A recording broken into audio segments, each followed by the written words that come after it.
अस्सलाम वालेकुम बच्चों, क्या हाल है, कैसे हैं आप लोग? तबीयत में है मज़ा या मिल रही है गुनाहों की सज़ा? चलें सर, इब्तिदा करेंगे आज की क्लास की। इब्तिदा में बहुत सारी बातें करेंगे। बहुत सारे चेहरे जो कि 20 दिन 15 दिन पहले बहुत परेशान थे, आज काफ़ी खुश हैं माशाल्लाह। मैं उनको कहता था कि भाई हो जाएगा, बच्चों में सब्र नहीं होता है ना सर।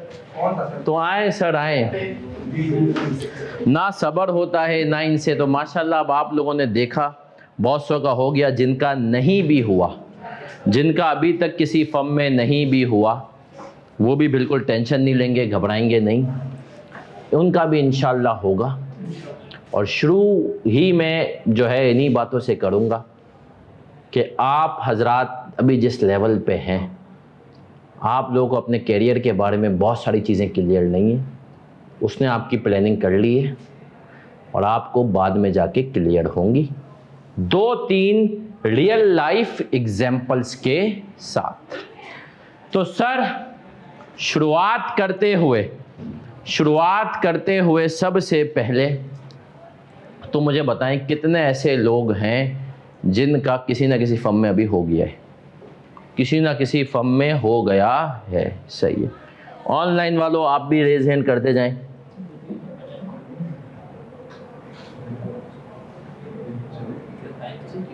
साढ़े 5 तक इंशाल्लाह अरसलान, माशाल्लाह, सही है। चले सर, अब मैं माशाल्लाह काफ़ी बच्चों का हो गया, किस बॉस जो है कुछ का नहीं भी हुआ है, तो कोई मसला नहीं, टेंशन की बात नहीं। मैं कुछ बातें करूंगा आपसे। देखिए सर, अल्लाह ताला ने ना हर चीज़ की प्लानिंग लिखी होती है। दो जीती जागती रियल लाइफ एग्जाम्पल्स है, मैं आपको बताऊंगा। आप बिग 6 में क्यों जाना चाहते हैं? कैरियर अच्छा हो, है ना। बिग 6 में जाएंगे, कैरियर अच्छा हो, सब चीज़ें अच्छी हों। तो मैं आपको 2 एग्जाम्पल्स दे रहा हूँ। पहली एग्जाम्पल है मेरा एक दोस्त। अच्छा, हमारे टाइम पे मैं आपको बता दूँ, जिस बच्चे का 2 या 2.5 साल में कैफ हो गया ना, उसको कम से कम बिग 4 में से 2 फर्म्स की ऑफर होती थी। कम से कम मैं इतना चौड़े में चला था कि मैं PwC और KPMG दोनों की ऑफर थी। EY ने मुझे रिजेक्ट किया था। यूसुफ आदिल में कॉल आया, मैंने कहा मैं नहीं आ रहा। मैंने कहा किसी और को, भाई मेरा जब PwC KPMG दोनों में हो गया तो मैंने कहा मुझे आने की ज़रूरत ही नहीं है, किसी और को रख लो। मैं इतना चौड़े में चला था सर उस टाइम। तो अब मैं आपसे जो बात करने जा रहा हूं मेरा बच्चा, वो यही बात है कि हमारे टाइम में जब इतना आसान था, उसमें भी मेरा एक दोस्त था, नाम नहीं लूँगा, उसका उस टाइम पे कैफ रुका, ठीक ठाक रुका उसका। कोई हमारा नॉर्मल टाइम में फर्स्ट अटेम्प्ट में निकल गया। उस टाइम पे फर्स्ट अटेम्प्ट जो कैफ होता था वो 2 साल में निकल जाता, मॉड्यूल ABCD। उसका 3.5 साल में निकला। उसका बिग 4 में नहीं हुआ, उसका हुआ RSM, जिसको आप जानते हैं अवैस हैदर के नाम से, है ना सर। उसका RSM में हुआ। आप सब बच्चों ने सुनना है सर। उसका जब RSM में हुआ तो RSM में होने की वजह से वो बहुत दुखी था कि यार कहाँ मेरे साथ के ये लड़के बिग 4 में और मैं कहाँ RSM में। उस टाइम में RSM में कैफ वाले बच्चे होते ही नहीं थे, बीकॉम वाले होते थे। उसका RSM में हुआ, उसने RSM से आर्टिकल्स की, कैफ निकाला। कैफ के बाद RSM में आर्टिकल्स हुई, उसका CA फाइनल के मुश्किल से 1 आध पेपर कोई निकला तो निकला, नहीं निकला पेपर। फिर वो शारे फैसल पे एक फर्म है, अब वो बहरिया कॉम्प्लेक्स पे आ चुकी है कराची के अंदर। वो फर्म उस टाइम से बाहर का काम, गोरे क्लाइंट, अंग्रेज़ों का काम करती थी। उस फर्म में उसकी जॉब लग गई। सही, उन्होंने कहा यार तुम CA फाइनलिस्ट हो, आर्टिकल्स भी है, कोई 50-60 हज़ार में हमारे पास आके जॉब कर लो। उस टाइम पे उसके साथ के दोस्त, फर्ग्यूसन के दोस्त, 1 लाख 1-10 के पैकेज पे थे, वो 50,000 पे वहाँ पे काम कर रहा था। उनकी टाइमिंग भी सुबह 9 to 6 की थी। इसकी टाइमिंग भी क्या थी, रात को टाइमिंग थी, रात के 9 to 6 की टाइमिंग थी। तो ये बहुत डिसअपॉइंटेड था। खैर वहाँ पर उसने 1 साल काम किया और एक अंग्रेज़ क्लाइंट के साथ काम किया। उस फर्म का बहुत बड़ा क्लाइंट था, अच्छा क्लाइंट था, उसके साथ काम किया। फिर 1 साल बाद उसने वो फर्म छोड़ दी, कहीं और वो एक और जो है जगह जॉब करने लगा, एक और बहुत अच्छी बड़ी बेवरेज कंपनी, वहाँ पर वो असिस्टेंट मैनेजर लग गया। वहाँ पर लगे हुए उसको कोई 1 साल हुआ था। तो उसको डायरेक्ट एक बाहर के नंबर से, यूएस के नंबर से कॉल आई, और उसको जब उस यूएस के नंबर से कॉल आई तो उस यूएस के नंबर से कॉल आते हुए उसका वही गोरा क्लाइंट था जिसके साथ वो उस फर्म में काम करता था, बीपीओ के अंदर। उसको बोला, यार जो जिस फर्म में तू था ना, जिसको तूने छोड़ दिया था, अब मेरा भी उससे ताल्लुक़ ख़त्म हो गया है, तो मैं भी उस फर्म को सर्विसेज नहीं देता, मैं तेरे से बहुत खुश था, तो मैं चाहता हूँ कि तू फर्म खोल और मैं तुझे, तेरा पहला क्लाइंट मैं हूँगा। और उस क्लाइंट की वर्थ थी मंथली $36,000। कितनी वर्थ थी? उसको बोला तू ऑफिस खोल। ऑफिस खोलने के लिए गोरा क्लाइंट कह रहा है तुझे पैसे चाहिए, तो मैं तुझे पैसे भी देता हूं और तुझे मंथली अमाउंट 1 महीने के एडवांस देता हूं, $36,000। उसने शारजा फैसल पे एक ऑफिस लिया और उसने शारजा फैसल पे वो ऑफिस ले करके काम शुरू किया। कोई 10-15 बच्चे रख के, छोटे मोटे नहीं, बीकॉम वाले ट्रेनिज रख के वो काम इतना बड़ा फास्ट फॉरवर्ड, आज तकरीबन उस बात को तकरीबन हो गए 8-7 साल। आज उसका मिनिमम मंथली रेवेन्यू है $1.5 लाख, $4.5 करोड़ रुपए। उसने आज तक सीए पूरा नहीं किया। उसने कहा भाड़ में जाए तुम्हारा सीए। उसने कहा, और उसने बताया, उसके पता क्या कहा, अभी तो उसकी फर्म में कोई 80 के करीब लोग हैं। उसने कहा मैं, और उस वक्त मैं बता रहा हूँ, मतलब वो मजाक में, मैं उसको मैं फर्ग्यूसन, KPMG, EY, डिलाइट सब के 4-6 क्वालिफाइड चार्टर्ड अकाउंटेंट, कुल मिला के मैं 25 सीएस जो कि मेरे साथ के थे, तुम जैसे, मतलब मेरे जैसे लोग, मतलब मैं 25 सीएस को महीने की 6 लाख सैलरी पे एम्प्लॉय कर सकता हूं, तो भी कितने बनेंगे? 1.5 करोड़।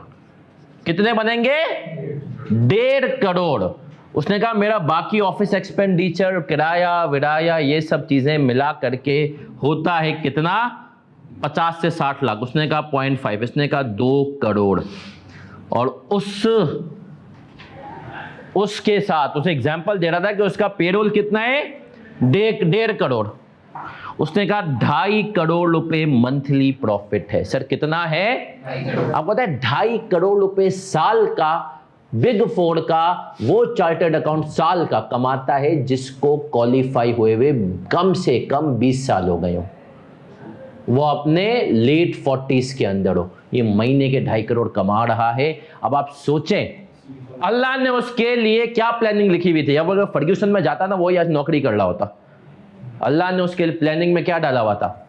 RSM में जाएगा, छोटी फर्म में, वहां से तुझे अल्लाह ने कहा भिजवाऊंगा एक और BPO फर्म में, वहां से तू जॉब छोड़ेगा, क्लाइंट को तू समझ में आएगा, क्लाइंट तुझे फोन करेगा और क्लाइंट तुझे बोलेगा तू फर्म बना, मैं सपोर्ट करूंगा। तो आज वो 25 अपने साथ के क्वालिफाइड सीएस को, जिनकी मार्केट वर्थ भी 6 से 7 लाख रुपए, उनको जॉब पे रख सकता है। और दूसरी बात, वो फिर भी जॉब पे होंगे और ये कौन होगा? बॉस होगा। तो आप समझे अल्लाह ने उसका कैरियर कहां से बनाया? RSM से। अवैस हैदर जो उस टाइम पे पूछते भी नहीं थे, सही है, आज तो बच्चा उसके पीछे भी पागल है, उसको उस टाइम पे। तो हमेशा मैं एक बात कहता हूं, देखिए बिग 6 के फायदे बहुत हैं, लेकिन एक सबसे बड़ा नुकसान ये, बिग 6 में काम करके आपके अंदर कभी भी ये जिगरा नहीं आता कि आर्टिकल्स खत्म होते ही मैं अपनी फर्म खोलूं। ये धंधा आता छोटी फर्म से, क्योंकि तुमने बिग 6 में हमने किया हुआ था। यूनिलीवर, मेरे दोस्त जो छोटी फर्म में थे, उन्होंने जो उस टाइम पे, अब तो बहुत बड़ी होंगी, हाड़ू जकरिया वगैरह छोटी होती थी, उन्होंने उस टाइम पे ही छोटे के लिए, उनको पता था भाई इनको हम भी सर्विस दे सकते हैं। हम तो सोचते ही नहीं थे कि हम यूनिलीवर कभी हमसे काम कराएगा, आप समझ रहे हैं। तो ये अल्लाह ने उस बंदे की प्लानिंग। एक और दोस्त की कहानी सिमिलर, उसकी मैंने पहले भी क्लासों में सुनाई हुई है, कुछ एक यूट्यूब वीडियो भी है। वो मेरा जिगरी है। अच्छा, ये जो बंदा था ना, मेरे साथ TSA में होता था, हम TSA में होते थे और हम साथ TSA में होते थे। अब जो ये दूसरा बंदा है ना, मैं आपको इसकी कहानी सुना रहा हूं, मेरा जिगरी। हम लोग फर्स्ट ईयर से साथ हैं, हम लोग कॉलेज साथ, कोचिंग साथ, सब चीजें साथ। मुझे याद है कि हम लोग कराची के अंदर एक एरिया है, नानकवाड़ा पान मंडी, बहुतों ने देखा होगा, शायद बहुतों ने ना देखा हो। उस एरिया में एक मशहूर है रोल पॉइंट। हम उधर रोल खाने जाते थे, वो नहीं कभी इंटर विंटर के बाद 100 रुपये बिल आता था उस टाइम पे, 100 भी नहीं 70-80 रुपये में पेट भर के खाना खाते थे। कभी 100 आ जाए ना तो वो चीखता था कि तुम लोगों की वजह से पैसे ज्यादा देने पड़े मुझे। हमने कहा अच्छा। अब जो है हुआ यही कि मेरा सीए फर्स्ट अटेम्प्ट में निकला, मतलब कैफ मैं फर्ग्यूसन में पहुंच गया। हम 4 दोस्तों का ग्रुप था, एक जीटी में गया, ये 2 चले गए हारून जकरिया में। अब जो ये हारून जकरिया में गया, उस टाइम पे हारून जकरिया में जाने वाला गंदा बच्चा समझा जाता था। क्यों सर? उस टाइम में हमने कहा ना बिग 4 बड़े आराम से होता था। वो हारून जकरिया के अंदर गया और 4 साल में उसका कैफ हुआ था। वहाँ पर उसको एक मिल गया सीनियर। अच्छा, ये सारी बात अब 2015-16 उस टाइम पे ना, ये अपवर्ड फाइबर अब तो बड़ी सैचुरेटेड मार्केट हो चुकी है, उस टाइम पे नहीं थी। सीनियर ने उसको कहा कि देख तू फर्म का काम तो सुबह में करता ही है, तो एक काम करना, शाम में फारिग ही होता है, तूने काम वाम भी सीख लिया तो मेरे साथ आ जा। मतलब हम दोनों, मेरे पास कुछ घोड़े क्लाइंट है, सीनियर अपवर्ड पे पहुँच चुका था उस टाइम पे, करते हैं। उसको वही ऑफर दी। मुझे याद है कि 2014 में मैं क्वालिफाई हो गया था। फिर हम लोग वैसे ही जा रहे थे जरा ट्रीट पे, और अब कहीं जा रहे थे और सुबह कहीं जाने का इरादा था, घूमने फिरने का ना। उसको फ़ोन किया, उसने कटा दिया। अब दोस्ती यारी में मैंने उसको फ़ोन पे सुना, मैंने कहा अच्छा, उसका उस टाइम पे नई एंगेजमेंट हुई थी। मैंने कहा तू इन चक्करों में नहीं आ रहा है, रात भर बातें करता रहता है, सुबह इसलिए मुझे कटा रहा है, ये वो ना। उसने कहा यार जाना, मैं तुझे बाद में बताऊँगा कभी।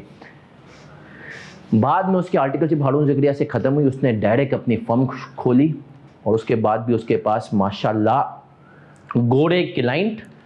और आप सोचें सर, उस टाइम पे 2016 में वो उसका 1 घंटे की जो सर्विसेज देता था, सही क्लाइंट्स को अपर पे उसके $55 चार्ज करता था। अब वो क्लाइंट्स को छोटी मोटी सर्विस तो देता ही नहीं, अब वो पूरे उनको सेप इम्प्लीमेंटेशन के प्रोजेक्ट जो है ना उनको लीड करता है, सब अपवर्क पे। वेरी हैप्पी माशाल्लाह। सबसे पहले उसने, सर मैं आपको बता दूं, 30s के अंदर अपनी कमाई से कराची के पोश इलाके तारिक रोड PCHS पे फ्लैट लेना आसान नहीं होता। उसने 3 साल पहले अपने पैसों से फ्लैट लिया है। ही इज माशाल्लाह very much happy. But point वही है कि अगर वो भी बिग 4 में जाता ना तो वो खुश नहीं होता। आप देखें अल्लाह ने इनकी कामयाबी कहाँ लिखी हुई थी, अदर देन बिग 4 बिग 6 में। तो याद रखें सर, बिग 6 में होना ना होना ये नसीब की बातें हैं। ये दोनों बंदे, मैं आज मैं आपको हल्फियन कह सकता हूँ, ये दोनों बंदे हमारे साथ के जितने, दोनों हम सब TSA में साथ के थे, जितने भी लोग हैं ना, जितने भी, उन सबसे माशाल्लाह ज़्यादा कमा रहे हैं। हालांकि एक RSM का अवैस हैदर का और एक हारून जकरिया का। सही है सर। एक तीसरा दोस्त, चलो उसकी भी कहानी दे ही देता हूँ। वो तीसरा दोस्त सर, उसने एक फर्म है मोचाला घंगट, सही है, मोचाला घंगट, वहाँ से आर्टिकल्स की। उसका कैफ कहीं हुआ था 6 साल में। उसने पूरा CA किया है कोई मेरे ख्याल में 12 साल में। मुझसे 2 साल पहले उसने शुरू किया था और मेरे क्वालिफाई होने के भी 3 साल बाद उसका CA हुआ। वही बात, छोटी फर्म में था, मोचाला घंगट में था। उसने मुझे बोला, क्या बोला उसने मुझे भाई, उसने मुझे बोला कि यार देख, मैं जब CA में आया ना, हसन बा खुदा, मैं जब CA में आया तो मुझे कैन की स्पेलिंग भी नहीं आती थी। किसकी स्पेलिंग नहीं आती थी? बोला मैं KAN कैन लिखता था। बोला पहले तो मुझे 1.5-2 साल तक तो अंग्रेजी का पर्चा ही रुकता रहा मेरा, जो मॉड्यूल A में होता था। सर उसकी आर्टिकल्स खत्म हुई, उसने शुरू में जॉब की पिज़्ज़ा हट में, बट उसको भी ये बात छोटी फर्म से था, कॉन्फिडेंस बढ़ा हुआ था कि यार मैं अपना धंधा कर सकता हूं अपनी फर्म में। और आज माशाल्लाह बहुत अच्छा इस शहर का टैक्स प्रैक्टिशनर है। तो सर वही बात, बिग 6 में होना ना होना, आप लोग यहाँ पर हैं, आपको नहीं पता अगले 8-10 साल बाद कौन कहाँ पर हो। सर मैं ऐसे काबिल लोगों को जानता था जो आपको फर्म में, क्लास में लगता था कि बहुत चीते हैं, और आज वो प्रोफेशनल लाइफ में बहुत सक्सेसफुल नहीं हो पाए। और ऐसे लोगों को जानता था। एक और एग्जांपल, यार एग्जांपल ही दिमाग में आ रही है। अब एक मेरे सीनियर, फर्ग्यूसन के मेरे सीनियर, सर वो बंदा काम में हद दर्जे का चीता, काम में उसका कोई सानी नहीं। उसका CA इंटर बड़ी मुश्किल से हुआ, बट उस टाइम में मिल जाता था फर्ग्यूसन में, है ना। उसके बाद सर उससे फाइनल का तो एक पेपर नहीं दिया हो गया, फाइनल का एक पेपर नहीं पास हुआ। अभी मैं बता रहा हूँ नसीब, सब चीज़ें, पेपर निकलना ही सर, ये सब चीज़ें अल्लाह ने तुम्हारी जो है लिखी हुई हैं। सर उसका फाइनल का एक पेपर पास नहीं हुआ। काम में बहुत तेज था, हम खुद कहते थे, उसका नाम था तफहीम। हम बोलते थे तफहीम भाई जो भी मसला हो, कैश फ्लो टाइट नहीं हो रहा, तफहीम भाई के पास लेकर गए कुछ भैया, तफहीम भाई हर मसले, तफहीम भाई का पेपर नहीं निकल रहा था, तफहीम भाई का पढ़ाई की तरफ दिल भी नहीं था ना, उनका दिमाग चलता था। तफहीम भाई को समझ में आ गया कि यार सीए तो बस की बात नहीं, उन्होंने एसी सीए भी उनका धक्के लग लग के हुआ है।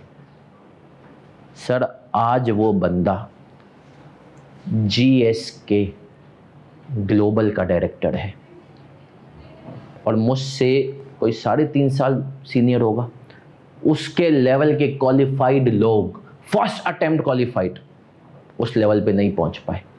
वो आज बंदा कहाँ है? GSK ग्लोबल का डायरेक्टर है। क्यों सर? उसने जो स्ट्रगल्स की हैं उसके लिए अल्लाह ने, देखो हमेशा एक बात याद रखो, एक जुमला में अपने आप को अक्सर मोटिवेट करता हूँ, कभी किसी चीज़ में बहुत मेहनत करते हैं लेकिन हमें वो रिजल्ट, तो याद रखें अल्लाह कहीं की मेहनत का सिला कहीं और देगा, कहीं की मेहनत का सिला कहीं। अच्छा अब मैं आ जाता हूं कि सर कुछ बातें मैं यूं करूंगा। यार 1 मिनट रुकते हो, मेरा एक दोस्त है वो भी बेसिकली नहीं, वो भी आ रहा है, तो उसने बस वो बेचारा कभी से कॉल कर रहा है, तो मैं उसको, और यहीं कहीं होगा, 1 मिनट रुक जाएं बस। हाँ ताबिश, क्यों? मैं क्लास में हूँ, मैं क्लास में हूँ, मैं भेज रहा हूँ किसी को, रुक जा। चलें तो सर सब बच्चे इधर देखें, 1 मिनट में उसके लिए किसी को भेज दूं यार अपना मुबीन भाई एक काम करेंगे अर्जेंट। यार मेरा एक दोस्त आया, वो नीचे गेट पे, बोले सर हसन ने भेजा है, क्या काम है? ज़रा गेट पे देख लें। किसको भेजेंगे? मेरा दोस्त है, उसको नीचे भेज दें गेट पे। यार निमरा, मेरा एक दोस्त है वो नीचे गेट पर है, ताबिश मेरे साथ का है, ताबिश, उसको पता नहीं कुछ मसला हो नीचे से, उसको गेट से जाके देखना क्या सीन हुआ है, किसी से भिजवा दे लड़के को।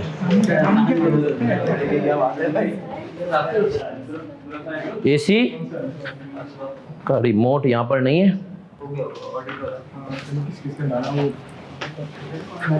यार, ये अपना एसी भी जो है ना पूछना कहाँ है, हाँ भिजवाएं क्लास में यार, एसी का रिमोट देख का है।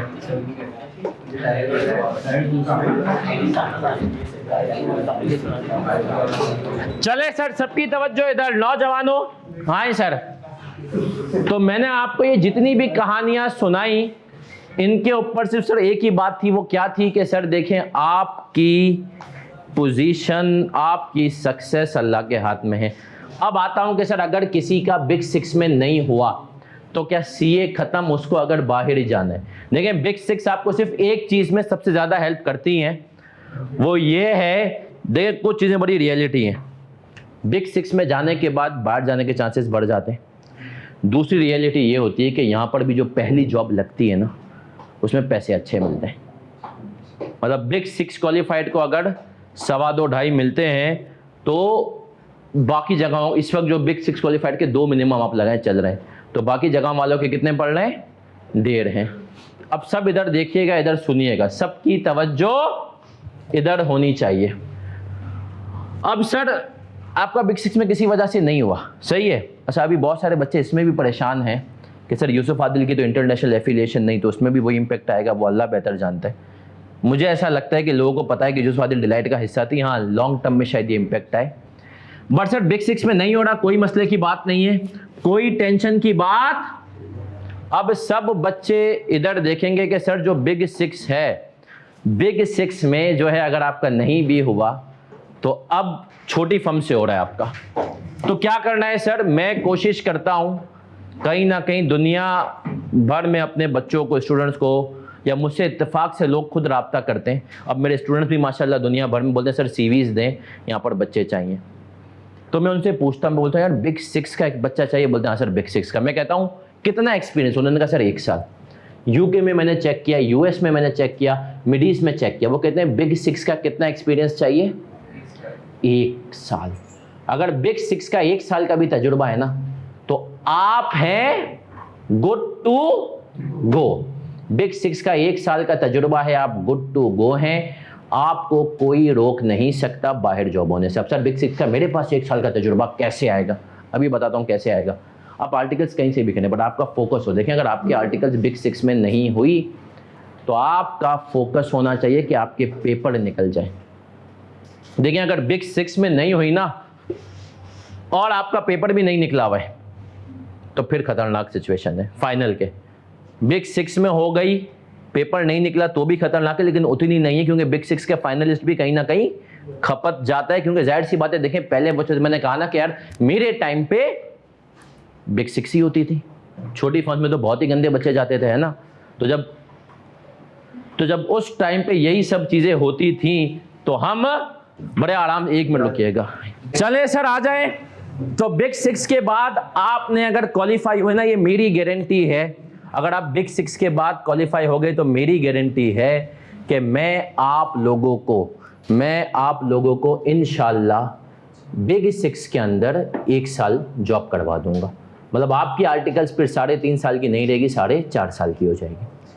और 1 साल। और सर आजकल तो EY मीना पागल हुआ है। EY मीना कहता है कि वो तो बोले अब तो बोले फाइनलिस्ट भी मेरे पास आ जाएंगे ना किसी भी फर्म के, उनको भी रख लूंगा, क्योंकि उसके पास माशाल्लाह पोस्ट कोविड काम इतना आ गया है कि पहले होती थी कि सेकंडमेंट पे लड़के जाते थे, अब सेकंडमेंट वाला गेम है कम है। तो अब क्या होता है सर, लोग सेकंडमेंट पे नहीं जाते, लोग क्या करते हैं, यहीं से काम करते हैं। PWC, अभी जो बच्चे कौन कौन है जो PWC में है?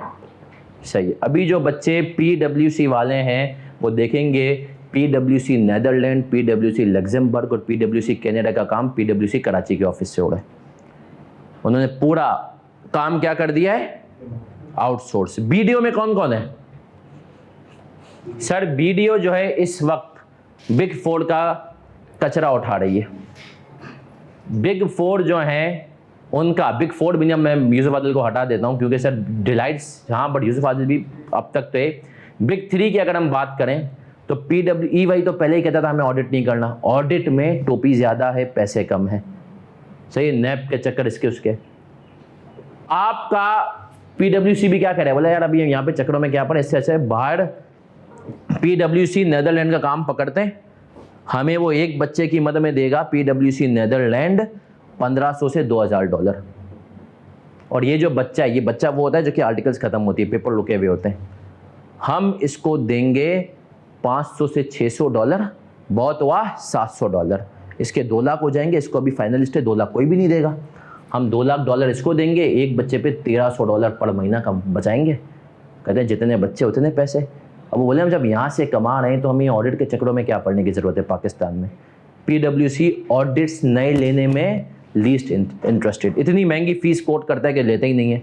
KPMG भी यही हाल कर रहा है, KPMG भी अब ऑडिट से जान छुड़ा रहा है। अच्छा BDO है, मेरी फर्म है, अब हम लोग छोटी फर्म है, BDO तो फिर बहुत बड़ी, मेरी फर्म बहुत। अब हम लोगों को पता होता है यार नाम कैसे बनता है ऑडिट से, तो अब BDO सबके ऑडिट पकड़ रहा है। GT में अपने इंटरनल कुछ मसाइल चल रहे हैं, GT उस लेवल के ऑडिट्स नहीं देख रहा, तो अब BDO क्या कर रहा है, ऑडिट पकड़ रहा है। तो सर याद रखें, अब ये जो PWC ये काम कर रही है, आज कुछ उसने, अब PWC US ऑफिस के लिए भी कोशिश कर रही है कि US का काम अगर PWC पाकिस्तान के पास आ गया ना, तो मैं आपको हल्फियन कहता हूँ कि PWC पाकिस्तान की इंडक्शंस कम से कम 500 पहुँच जाएगी। US की मार्केट इतनी बड़ी है। अभी सारा काम कहाँ जा रहा है, भारत में, इंडिया में।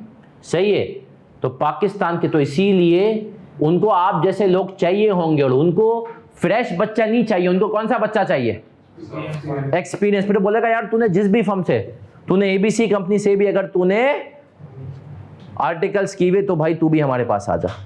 ABC कंपनी की आर्टिकल्स वाला बच्चा भी PWC रखेगी, क्योंकि उसको वो बच्चा चाहिए। इसी तरीके से BDO भी इस मॉडल पे आ रहे हैं, वैसे इस्लामाबाद से वो शुरू कर रहे हैं। तो सर याद रखें, आगे की दुनिया तो बहुत अच्छी है।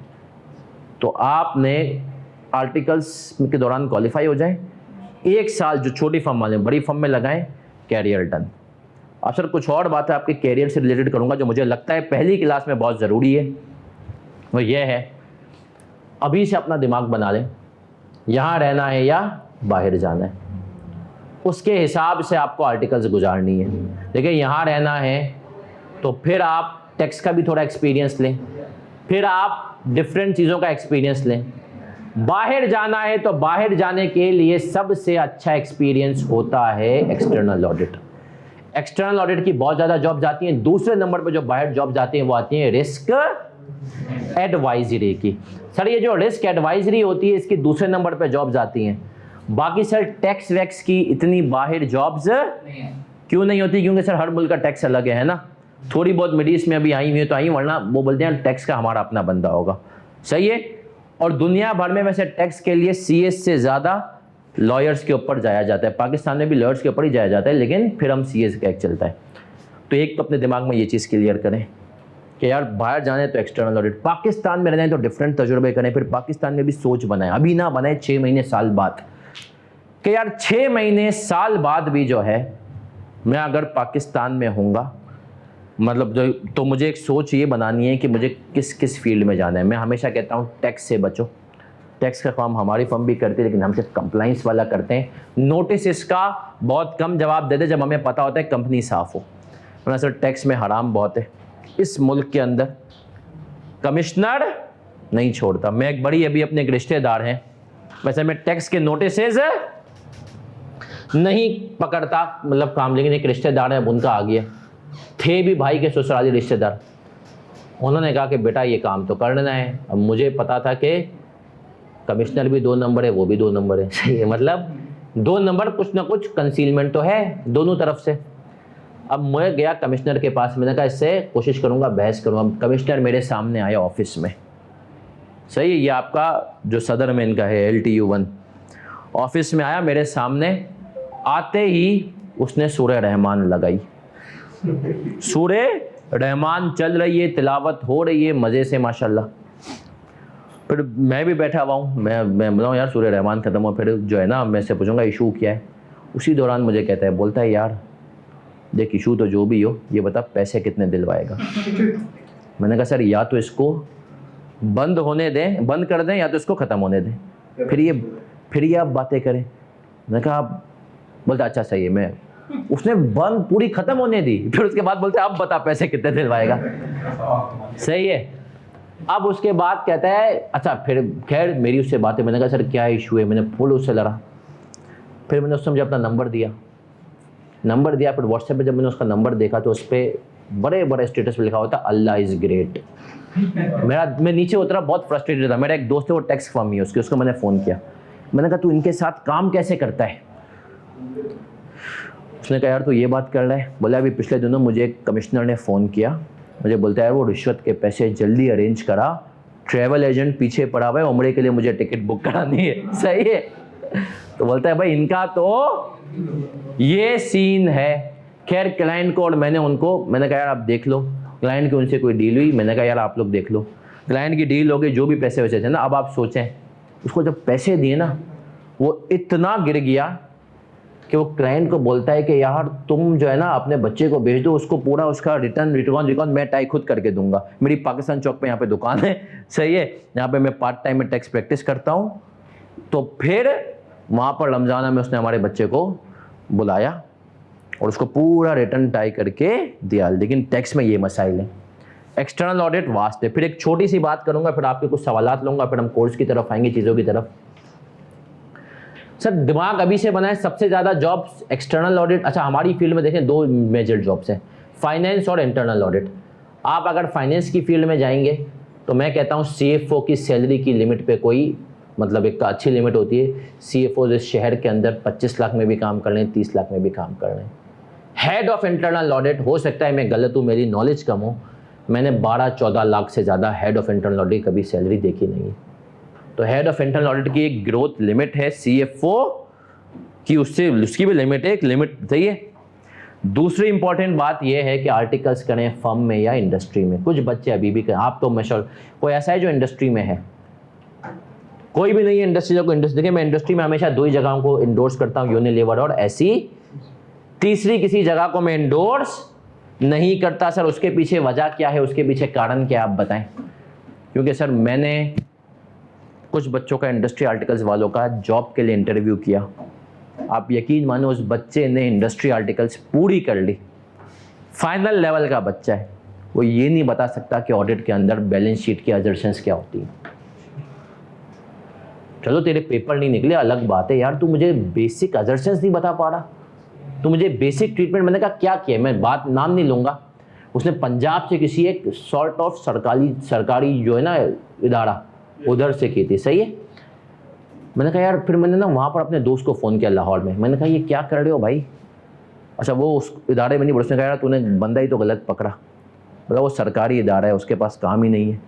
तो वो तो आर्टिकल्स उन्होंने वैसे ही शुरू कर दिए। तो याद रखें इंडस्ट्री आर्टिकल्स में, अच्छा मैं छोटा सा कंपैरिजन बनाऊंगा ताकि आप लोगों को ये भी क्लियर हो जाए, क्योंकि बहुत सारे बच्चे वो हैं जो अभी आर्टिकल सोच रहे हैं कि सर अगर हमें आर्टिकल शिप करनी है, आर्टिकल शिप अगर हमें करनी है तो हमारे पास एक फर्म का ऑप्शन है और एक इंडस्ट्री का ऑप्शन है। जरा इसको सब बच्चे समझ लें ताकि ये बात आप अपने दोस्तों को भी, अगर आपका फर्म में हो भी चुका है।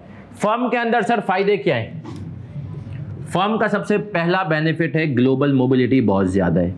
नहीं सर, यूनिलीवर के अंदर भी तो ग्लोबल मोबिलिटी आप तो काम कर चुके हैं, लेकिन बहुत लेट है। मेरे साथ हम लोग 3 लोगों का साथ इंडक्शन हुई थी, मैंने छोड़ दी 2 साल में, बाकी जो थे वो टिके रहे। और यूनिलीवर अगर मैं आज होता तो मेरा 7वां साल चल रहा होता।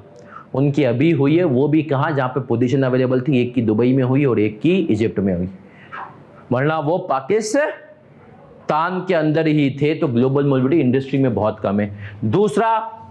दूसरा बेनिफिट जो है फर्म का है वो ये है ओन प्रैक्टिस।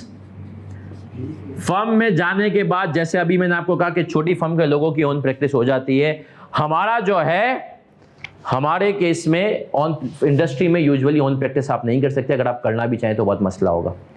तीसरी बात, अच्छा वैसे मैं आपको बताऊं, मैं भी कहीं पढ़ रहा था, इंडिया के अंदर 84% सीएस प्रैक्टिस में आते हैं, 16% इंडस्ट्री में। हमारा पता है ये रेशो कितना है? 18% प्रैक्टिस में और सही है। वजह क्या है? क्योंकि सर इंडिया में इंडस्ट्री बहुत डॉक्यूमेंटेड है। खान साहब अगर अभी होते ना तो सीएस के बहुत मजे होते, अगर उनको 2-3 से। वजह क्या थी sir? Aahista Aahista industry documented हो रही थी, और जिस दिन आपका मोची अपनी बुक्स मेंटेन करने लगा ना, उस दिन आप देखिएगा आपकी क्या वर्थ होगी। उस दिन मैं आपको बता दूं, इतने काम होगा कि फर्म्स कम पड़ जाएंगे। इंडिया में सर 87% लोग जो है ना, उनके बैंक अकाउंट्स खुले हुए हैं, यहाँ से पता चलता है। पाकिस्तान में 9% लोग हैं। आप समझ रहे हैं डिफरेंस? तो ऑन प्रैक्टिस, लेकिन फिर भी आप ऑन प्रैक्टिस कर सकते हैं। तीसरा जो है, देखें ये दो फैक्ट बातें, इसमें तो कोई दो राय है ही नहीं। तीसरे में हो सकता है मैं 22 दूं, क्योंकि मैंने अपनी आर्टिकल्स की हुई है फर्म से, तो मैं 22 दूं। मुझे ऐसा लगता है मोड लर्निंग, मुझे ऐसा लगता है कि मैंने अपनी आर्टिकल्स फर्ग्यूसन सेक्शन बी में की, और आप समझें 17 मैंने कुल मिला के ऑडिट्स असाइनमेंट्स किए हैं 3.5 साल में। उसमें से 6 महीने में मैंने छुट्टियां की हैं, कम से कम 6 महीने, सही है। बाकी जो 3 महीने मैंने किया है, तो मैंने 1 साल में 6 अलग तकरीबन फ्लेवर देखता था मैं। और वो भी इसलिए कि मैंने बहुत 2-3 क्लाइंट्स मैंने 2-2 दफ़ा किए, वरना ये 20-22। कुछ ऐसे बच्चे होते हैं जो 25-30। सर इतनी चीज़ें आप देखते हैं ना, तो आपकी लर्निंग ज़्यादा होती है। और सर ज़्यादा अच्छा तब होता है, मैं आपको अब यहाँ पर देखो एक और चीज़ याद आ गई। छोटी फर्म में बेनिफिट क्या होता है? सर छोटी फर्म में होता है कि आप एक साथ ना डिफरेंट फ्लेवर, मैंने आर्टिकल्स ख़त्म की ना, अब मैं आपको बाखुदा बता रहा हूँ, मेरी आर्टिकल्स ख़त्म हुई है ना सर, मुझे ना चेक डिपॉजिट कराने नहीं आता था, कभी ज़रूरत ही नहीं पड़ी, ना इतने पैसे आए, सही है, ना कभी चेक। सर आज जो है बच्चा अगर किसी बीपीओ में, किसी फर्म में, जो कि आप क्लाइंट पे अपना बच्चा आउटसोर्स कर देते हो, वो बच्चा पूरा फाइनेंस का फंक्शन सीख जाता है। फिर अगर वो बच्चे को आप टैक्स भी कराते हो, छोटी फर्म ये सब काम, क्योंकि भाई रिसोर्सेज कम है ना, डिपार्टमेंट, वो टैक्स का काम भी सीखता है, वो कंपनी सेक्रेटेरियल सर्विसेज भी सीखता है, वो उसके साथ साथ सर ऑडिट भी कर लेता है। तो वो बच्चा ऑन ग्राउंड बहुत चीज़ें सीख जाता है। और फर्म का बच्चा, छोटी फर्म का मैं समझता हूँ कि यार स्पेशलाइज नहीं होता, बट वो एक जर्नल फिजिशियन होता है, वो हर चीज़ के बारे में कर देगा। यहाँ पर थोड़ा स्पेशलाइज, बिग फर्म में क्या हो जाता है, वो एक्सटर्नल ऑडिट का चीता बन चुका होता है। सही है सर। ये अब आते हैं सर इंडस्ट्री के बेनिफिट क्या हैं। देखें जो इसके एडवांटेजेस हैं वो इसके डिसएडवांटेजेस हैं। इंडस्ट्री में मोबिलिटी है लेकिन बहुत कम है, ओन प्रैक्टिस नहीं, और मेरे हिसाब से लर्निंग थोड़ी लेस है। अब इसके एडवांटेजेस क्या हैं? Good environment. क्या है सर? एनवायरनमेंट बहुत अच्छा हो जाता है, मिलता है इसमें कोई, देखो फर्म में ना कभी कभी दिमाग में रेडी रहना, फर्म में कभी कभी इस कदर गंदा प्रेशर होगा कि तुम दो साथ बचपन से साथ हो, प्रेशर में एक दूसरे की हालत टाइट कर दोगे। प्रेशर ऐसा होता है भाई, हमने तो फर्म में ब्रेकअप होते हुए देखे, इस चक्कर में एक ही जॉब पे डाल दिया, तेरी गलती मेरी गलती, खत्म। सही है। तो भाई ये आप समझें, क्योंकि सर वो प्रेशर ऐसा है, यहां पर इतना प्रेशर होता है इस लेवल का। और कुछ जगह पे आपस की बात में बताओ ना कि यार अगर तुम के इलेक्ट्रिक वगैरह में तुम्हारी जॉब हो गई ना तो तुम प्रेशर के लिए तरसोगे, प्रेशर ही नहीं होगा, सुबह जाओगे पार्टी करोगे आ जाओगे। फिर आते हैं सर गुड स्टाइपेंड। देखें ये जो है ना, फर्म कभी भी, अभी आपने देखा होगा टपाल 50,000 दे रही है, सही है, ICI अलाउंस को मिला करके 65 तक दे रही थी, सही है, फिर भी बच्चा इनके पास से जा रहा था। और सर तीसरा जहां पर जो मैं बेनिफिट देता हूं, अब ये पर्सन टू पर्सन वेरिएबल में कहता हूं इंडस्ट्री में ज्यादा चांसेस होते हैं, वो होता है कि आपकी ग्रूमिंग अच्छी होती है।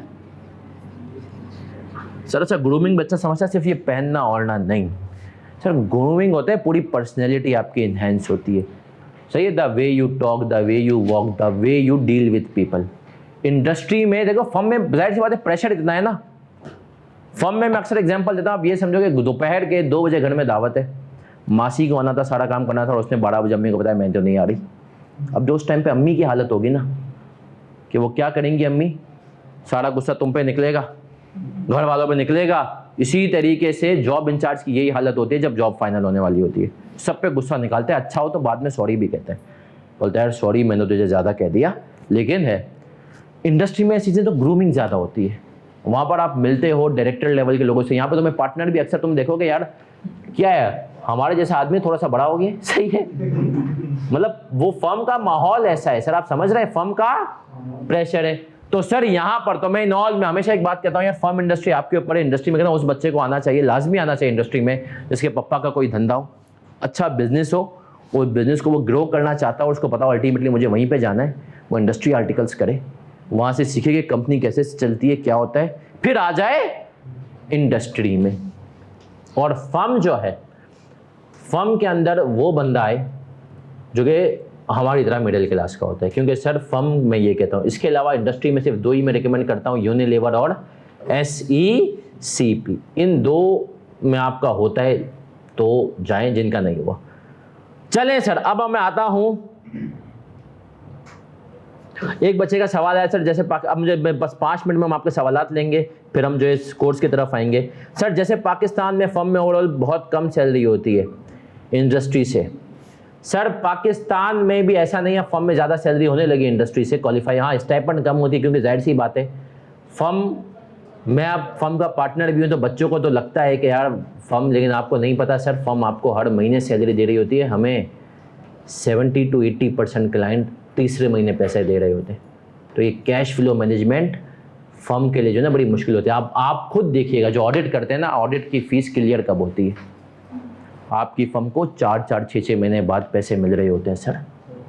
तो ये बोलना आसान होता है, जब धंधे में आते हैं ना बच्चा भी सोच के सिर्फ यही समझता है कि हमारे साथ ज्यादती है। मैं बार बार कहता हूँ, आज भी अगर बिग 6 अनाउंस कर दे ना कि ये बच्चा आएगा उल्टा में स्टाइपेंड देगा और डेली नाच के भी दिखाएगा, तो ये बच्चा तब भी जाएगा, तब भी, क्योंकि आपको नहीं पता वो 3.5 साल में आपको सड़क से उठा के स्टार बनाने वाले।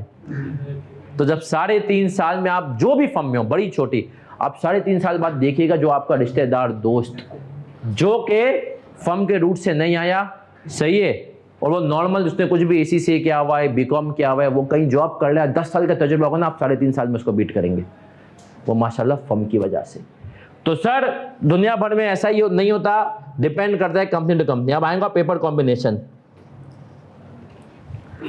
सर ये अल्लाह जानता है कि मतलब नसीब है। आजकल जो क्वालिफाइड सीए है फ्रेश क्वालिफाइड सीए है, तो मैंने बताया बिग 6 का या बिग 4 कह लें, अभी भी बिग 4 चल रहा है। लोग जीटी बीडीओ को अभी भी आहिस्ते आहिस्ते पहचानेंगे, ज़्यादा अभी भी बिग 4 का ही है। तो उसकी 2 लाख है, बाकी जीटी बीडीओ के तो मेरा एक एस्टिमेट 1.75 1.70 है। छोटी फर्म का क्वालिफाइड है तो 1.50 है, सही है। लेकिन क्वालिफाइड की इस वक्त ये चल रही है। डिपेंड करता है आप किस औहदे, कहीं नाम बड़ा होता है तो पैसे कम होते हैं। यूनिलीवर में नाम बड़ा था तो वो पैसे हमारे टाइम पे एंग्रो देती थी 1.40, तो यूनिलीवर देती थी 1.6, सही है। वो 1.6 भी मुझे इसलिए मिले थे क्योंकि मेरे पास 6 महीने के इलेक्ट्रिक का तजुर्बा था। तो जो फ्रेश बच्चे आए थे उनको यूनिलीवर ने कोई 1 के आसपास पैसे दिए थे, ठीक है। तो मुझे 6,000 रुपये 6 महीने की, बट एंग्रो उस टाइम पे 140 दे रही थी, कि इलेक्ट्रिक 1.5 लाख दे रही थी। तो डिपेंड करता है ऑर्गेनाइजेशन। अब आए सर पेपर कॉम्बिनेशन के ऊपर थोड़ी सी बात करूंगा और फिर एफएफआर के ऊपर बात करेंगे। कोर्स क्या होगा, कैसे चलेगा, उसके ऊपर आएंगे, ठीक है सर।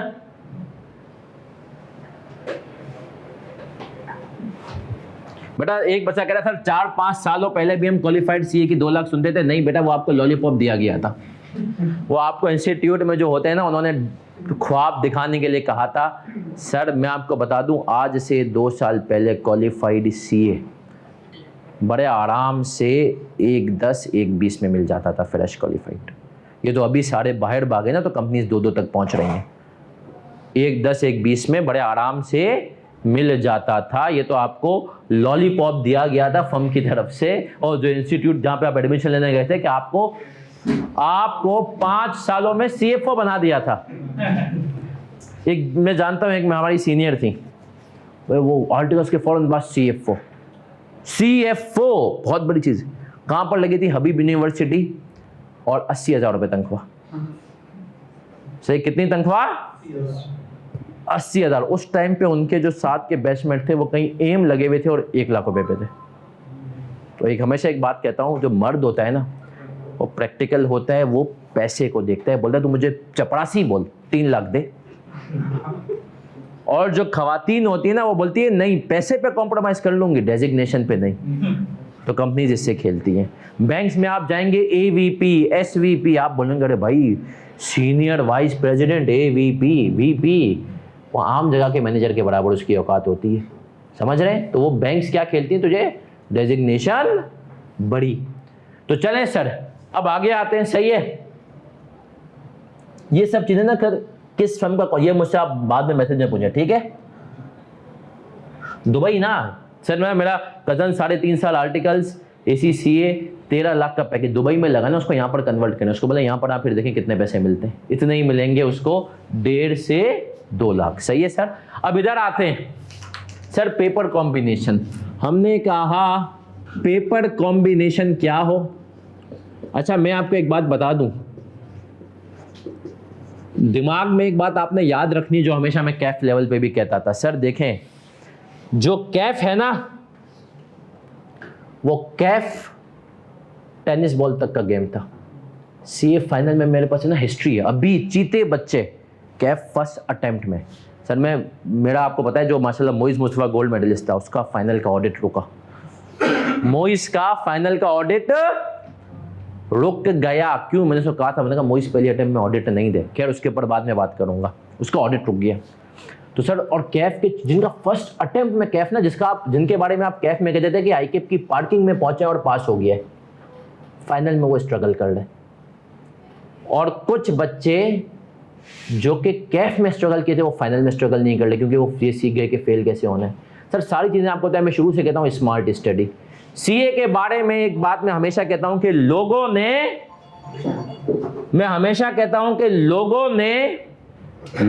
ने जो है मशहूर किया, भाई सीए मुश्किल है। कसम खुदा की मुश्किल नहीं है। मसला ये है कि बच्चा गधे की तरह पढ़ता है। जिन बच्चों ने मुझसे FAR2 पढ़ा हुआ है, मैं आपको नहीं कहता था कि यार क्लास ले लो, काफ़ी हैं चीज़ें इंशाल्लाह। एंड मैं खुद कहता था कोई और पेपर पढ़ो, क्विज वीक दे दो, पास हो। और ऐसा होता था माशाल्लाह, आपने देखा। वजह क्या थी सर? सर वजह यही थी कि आप लोग परेशान होते हैं, आप कहते हैं सीए में जो है ना सब कुछ पूरा बहुत अच्छे से पढ़ना है। नहीं, पढ़ना सब कुछ है, लेकिन बहुत अच्छे से सब कुछ नहीं पढ़ना। ये पहली क्लास में कह रहा हूँ।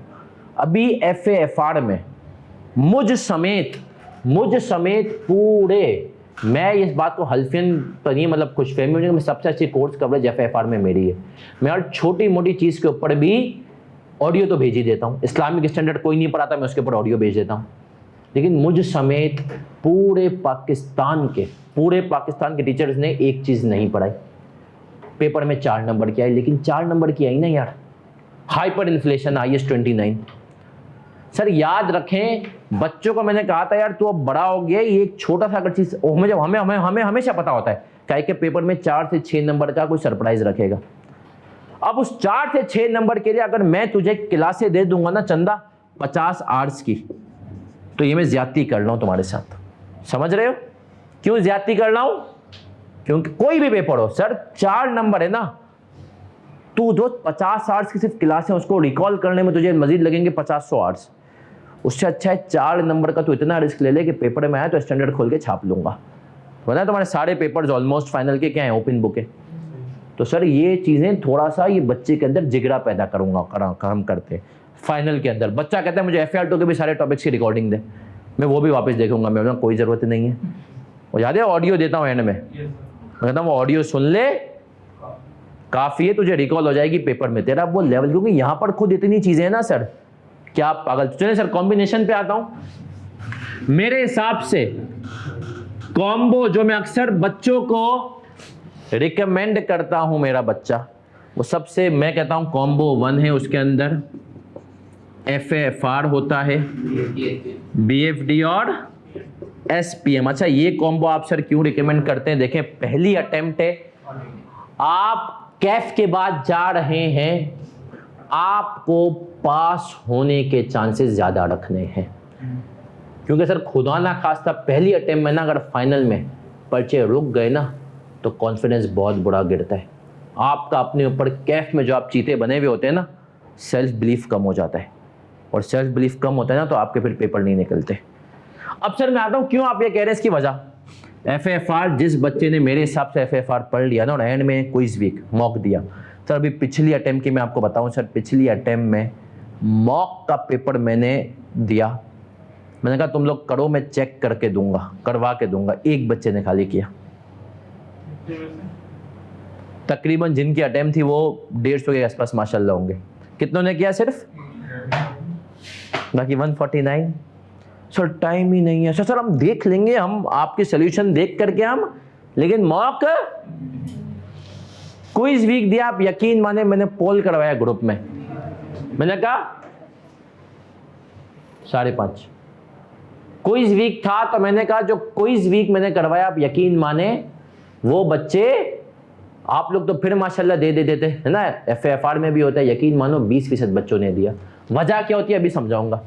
FFR जो मैंने किया कब पास है। BFD का सर आपको पता है सिलेबस हल्का हो गया है, जो आज से 1.5 साल पहले था। जब से MFA आया है ना, तो MFA में एक तो बेस भी तुम्हारी नीचे बन रही है, सिलेबस हल्का। सर इस वक्त आपको जान के हैरानगी होगी कि सर कैफ के अंदर अच्छे रिजल्ट वाले पेपरों में BFD, FFR और SPM शामिल है, टैक्स फाइनल का। सही है, ये 3 पेपर अच्छे रिजल्ट वालों में शामिल है। ऑडिट, सी लॉ रिजल्ट बुरा है और फिर उन दोनों के बाद बुरा है तो वो किसका है? नहीं सर फिर आपने क्यों रखा अभी बताता हूं मैं। और MSA1 MSA2 का रिजल्ट तो कैफ से अच्छा है, पता है आपको, तो वो रिजल्ट तो और अच्छा है। तो मैं सिर्फ कहता हूं कि भैया पहली अटेम्प्ट में FFR, BFD, अच्छा SPM मैंने इसलिए रखा है कि सर देखें ये 1 साल का पीरियड होगा। अभी आपको लगेगा कि मैं तो बहुत कुछ कर लूँगा, अभी फारिग हूँ, वही कैफ वाली आदत है। ऐसा नहीं है, अभी जब जून का इवेंट तुम्हें उठा के पटकेगा ना, तुम्हें पता ही नहीं चलेगा कि कब जुलाई के बाद अक्टूबर आ रहा है। सही है, कब जुलाई के बाद पाकिस्तान में 80% कंपनीज का इवेंट जून है, तुम्हें एक साथ जुलाई के बाद कहाँ आँख खुलेगी? अक्टूबर में आँख खुलेगी। फिर तुम्हारी जून में अटेम्प्ट है, फिर तुम्हारे पास अक्टूबर, नवंबर, दिसंबर भी कह सकता हूँ चिल होगा, लेकिन फिर दिसंबर ईयर एंड में हालत टाइट। फिर तुम्हारी मार्च में आँख खुलेगी, और मार्च में आँख खुली और अप्रैल और मई छुट्टी, और फिर जून की अटेम्प्ट। सही है, अब मैं कहता हूँ आपको FFR को शुरू कर देना चाहिए अभी फौरन। सही है, इसकी क्लासों को थोड़ा टाइम हो जाए, BFD पे आ जाए। आखिरी के 6 महीने किसके लिए रखेंगे? इसका कोर्स छोटा है, इसका कोर्स छोटा है, लेकिन सर इन दोनों में पास होने के चांसेस बहुत हैं, इन दोनों में पास होने के चांसेस। कॉम्बो 1 तो मैं कहता हूं आप यही दो। अब आता हूं कॉम्बो 2। कुछ बच्चे कहते हैं नहीं सर मैं ऑडिट दूंगा। अच्छा, बच्चों के दिमाग में ये भी है कि अभी तो ऑडिट पढ़ा, यही तो मस्त। ऑडिट का फेल होने की सबसे बड़ी वजह यह है कि बच्चा लेस। सर मेरे टाइम पे ना 1.5 साल में एक ही अटेम्प्ट बनती थी, उसमें ऑडिट नहीं था, एफ के अंदर ऑडिट था, हम 2 साल में ऑडिट देते थे। और उस टाइम पे ऑडिट का पेपर निकालने इतना मुश्किल नहीं होता था। आप यकीन मानो क्यों नहीं होता था? आप पूरे पाकिस्तान में नहीं, कराची में एक ही टीचर होता था और वो थे सर हसनैन बदामी। वो है ना ऑडिट के ऊपर वर्कशॉप करा देते थे आखिरी के 3-4 हफ्ते में, और बच्चा वो पढ़ता था, पेपर पास। उस टाइम पे लोग ऑडिट पढ़ते भी नहीं थे, बोले कड़ी तो ये रहे, ऑडिट निकल भी जाता था। अब सर जो ऑडिट के मसाइल हैं, अब बच्चा बोलता है, तो मैं कहता हूँ देखो मैं कभी भी रिकमेंड करूँ, मैंने कहा मोइस मुस्तफ़ा बहुत ब्रिलियंट बच्चा है, चीता तरीन बच्चा है। मैं आपको बता दूँ पीर मोहम्मद के भी हमारे बच्चे गोल्ड मेडल, बट मैं उसको मोइस को पीर मोहम्मद से हाई रेट करता हूँ। मोइस के जो कुछ लेवल ऑफ क्वेश्चन होते हैं ना सर, वो आम बच्चा वहाँ तक नहीं पहुँच पाता। बट वही हुआ सर, ऑडिट का वो तजुर्बा नहीं होता। और सही है, तो बच्चे का जब तजुर्बे के बगैर ऑडिट के ना, प्रैक्टिकल ऑडिट का तजुर्बा, या तो तजुर्बा बहुत सारों को नहीं मिलता, किसी ने टैक्स में आर्टिकल्स किए, इसके बावजूद भी सर वो आपकी मेच्योरिटी लेवल नहीं होता। आप देते हो ऑडिट तो स्ट्रगल करते हो, रिजल्ट बुरा है। सही है, तो मैं कहता हूँ ऑडिट मेरे हिसाब से बेस्ट कॉम्बो ये है। इसमें बच्चा पता है क्या बोलता है? सर वो FFR और BFD में गैप नहीं है, मतलब ज़रूरत भी नहीं है। FFR पहला पेपर होता है, अच्छे से तैयारी करके जाओगे। BFD में सर कुछ याद करने का नहीं है, प्रैक्टिकल पेपर है यार। तूने अगर सही तूने रजिस्टर घुमाना है खाली, थ्योरी के लिए तो कोई भी 3 किताबें अपनी पसंद की लेके जा सकता है, समझ रहे हैं? यहाँ तो स्टैंड, यहाँ पर तो कोई भी 3 किताबें, तो क्लास के रजिस्टर को तूने अगर टाइप करवा लिया ना BFD के, तो वो लेकर के चले जा। मैं खुद पास्ट पेपर्स लेकर गया था BFD के पेपर में। एक टॉपिक मैंने नहीं कवर कर सका था, मैंने कहा फॉरेक्स, मैंने कहा यार ये आएगा तो पास्ट पेपर में से देख के छाप लूंगा, समझ रहे हो? तो मैं पास्ट ये इसमें गैप मिल जाता है आपको SPM में, समझ रहे हैं सर? तो ये बेसिकली। अब आता हूं दूसरा, FAFR दो, ऑडिट लो, सही है। अब ये दो अगर आप अच्छा, यहां से आपके पास MSA2 खुल जाएगा। कौन सा खुल जाएगा? MSA2, ये पास हो जाएगा तो है ना। FFR ऑडिट अगर निकल गया तो क्या खुलेगा? MSA1। तीसरा फिर मैं कहता हूं कि अब आपके ऊपर है, आप कौन सा देना चाहते हैं। कुछ बच्चे जाते हैं कॉर्पोरेट लॉ की तरफ, सही है। कुछ बच्चे कहते हैं कि हम देंगे SPM, लेकिन फिर वही बात कि SPM और ऑडिट में भी कोई इतना फर्क, डिफरेंस, गैप नहीं बचता।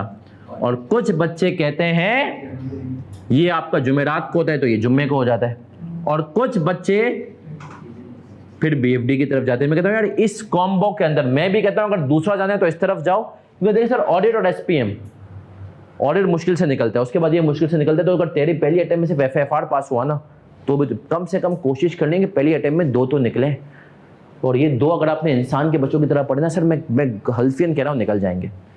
इस पे जाएं, फिर अगर इस पे जाते हैं तो तब देखें ऑडिट थोड़ा सा हैवी सब्जेक्ट है, SPM में इतना पढ़ना नहीं है, खुद पढ़ लोगे, सही है, खुद पढ़ लोगे, यूट्यूब पे बहुत फ्री लेक्चर सब कर लोगे। लेकिन ऑडिट में अब पढ़ के जाना पड़ जाएगा। आपको पिछली अटेम्प्ट का जो ऑडिट का पेपर आया, कभी आप जो है पूछना भी बच्चों से, बच्चे कह रहे हैं ऑडिट का पेपर कम और आइल्स का पेपर ज़्यादा लग रहा है। उसने जो अंग्रेजी पूछी, अंग्रेजी में घुमाया उसने इस दफ़ा फाइनल के ऑडिट में। सबसे मुश्किल पेपर अब तक की जो रिपोर्ट थी उसमें आपका ऑडिट का ही पेपर था। और बच्चों को समझाओ ना, बच्चों नहीं सर अभी तो कैफ में मैंने ऑडिट पढ़ा है, अभी दे दूंगा ऑडिट, तो यह बहुत फ्रेश है, मुझे फ्रेश 3 दफ़ा पढ़ा है कैफ में, सही है, लेकिन बेटा वो फ्रेशनेस काम की नहीं है। इसीलिए मैं कहता हूँ इसको क्या करो, दूसरी अटेम्प्ट में। यहाँ पर तूने निकाल लिए तो भाई फिर अगली अटेम्प्ट में तू MSA1 दे दे, जो कि तेरा उसके साथ साथ MSA2 देगा, उसके साथ साथ तू ऑडिट दे दे। और इसके बाद मैं कहता हूं फिर आप दे दो टैक्स। फिर आप तीसरी अटेम्प्ट में दोगे MSA1। और सर कंपनी लॉ किसी जमाने में मैं कहता था पहली अटेम्प्ट में उठाओ, लेकिन मैंने फिर जब उसके पास पेपर देखे तो मैंने कहा ICAP को, मेरा दिल चाहा कि ICAP को कहूं कि ये जुल्म है।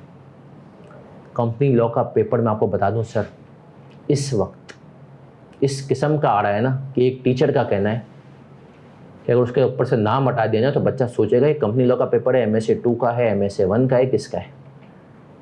क्यों सर, ओपन बुक हो गया ये। अब वो कह देते हैं बताओ इसके बारे में क्या होना चाहिए एज पर लॉ। अरे लॉ में 6 जगह लिखा हुआ है इसके बारे में, कौन सी जगह पिक करना ही बहुत मुश्किल हो गया है। और फिर एक बात याद रखो, जब भी टीचर बनेगा ना एग्जामिनर, तो या तो वो चीज़ों को आसान करेगा या तो बहुत मुश्किल कर देगा। FFR में भी टीचर बना एग्जामिनर, सही है। सर इरफान मुस्तफ़ा जो कि अलहम किसी ज़माने में रिपोर्टिंग के टीचर थे, उन्होंने चीज़ों को आसान कर दिया। अब अदमशन यहाँ पर बने TCA के sir Faisal Ahmed examiner. Sir Faisal Ahmed से मैंने पढ़ा हुआ है, वो वैसे ही इतना कहाँ कहाँ ले जाते थे, अब वो पेपर में भी वही पूछ रहे, सही है।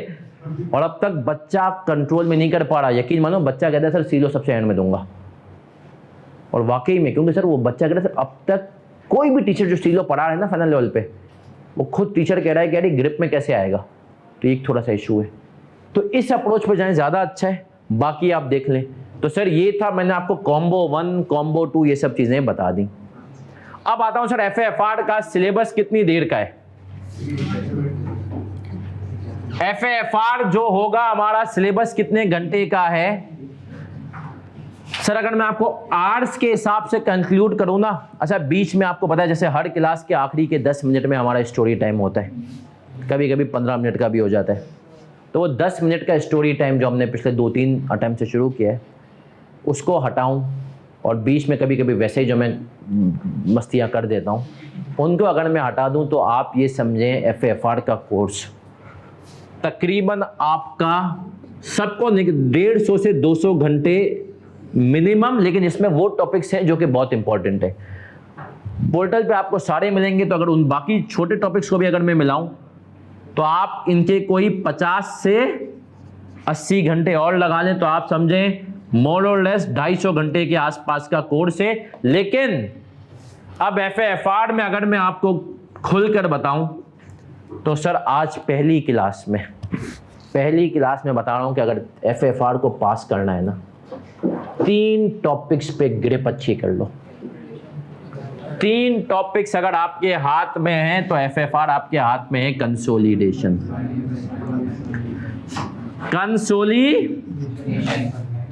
दूसरा टॉपिक है IFRS 9। तीसरा टॉपिक है स्पेशलाइज्ड फाइनेंशियल स्टेटमेंट। सर इसके ऊपर छोटा सवाल आता है इन दोनों के ऊपर। पिछली दफा इसके ऊपर 2 सवाल आ गए। कितने सवाल आ गए? इसके ऊपर लाजमी आएगा। सही, ये 3 टॉपिक मैं आपको आज बता रहा हूं, कम से कम पेपर में 50 से 60 नंबर के हैं। कितने नंबर के?